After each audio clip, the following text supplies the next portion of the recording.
Le petit matin Sud Radio, 5h-7h, Benjamin Glaise. 6h40, Sud Radio, la vie en vrai. Nous parlons ce matin des violents orages qui ont traversé le pays hier soir, cette nuit. Dégâts importants et parmi les départements touchés, le département des Landes. Éric Catus, bonjour.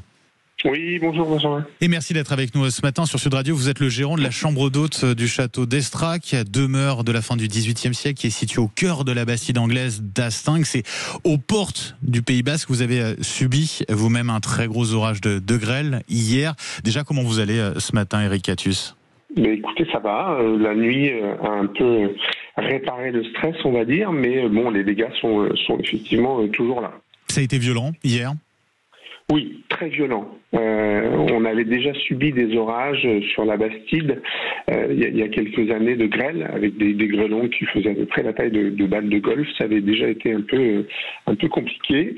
Mais là, je dois dire que je n'avais jamais vu quelque chose d'aussi violent et d'aussi soudain. C'est arrivé à une vitesse incroyable et la violence a été aussi incroyable que la vitesse avec laquelle cet orage s'est abattu sur la Bastide et sur la région.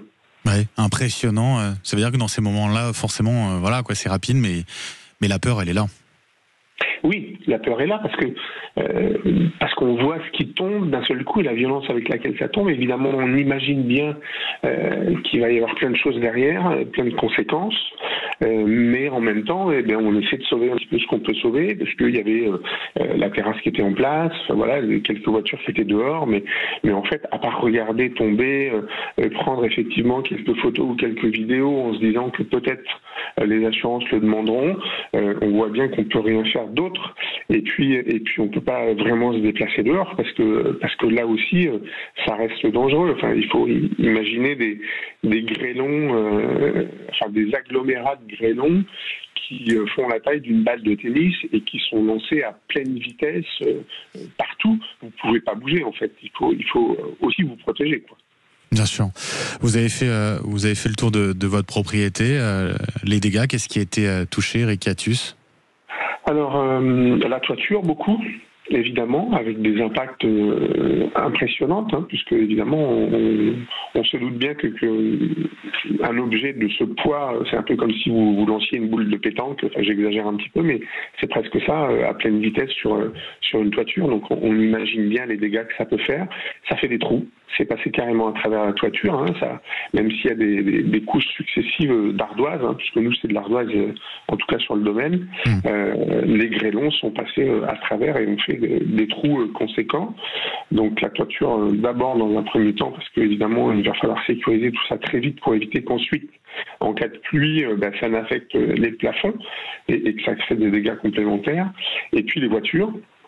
Les voitures c'était dehors avec des bosses à peu près sur l'ensemble des voitures c'était dehors, des pare-brises, beaucoup de pare-brises qui ont cassé, je parle pour nous mais je parle pour le village également, avec certains pare-brises qui ont complètement explosé, d'autres qui sont complètement endommagés qu'il va évidemment falloir changer, les panneaux photovoltaïques beaucoup, puisqu'on est dans une région où il y a quand même pas mal et de plus en plus de panneaux photovoltaïques et j'ai discuté avec une amie hier qui me disait tous nos panneaux sont finis, quoi. Enfin, il faut tout remplacer parce que rien n'a survécu à ça, quoi. Je disais, vous avez une chambre d'hôte, j'imagine qu'on est rapidement rattrapé par la réalité, annulation à prévoir, forcément.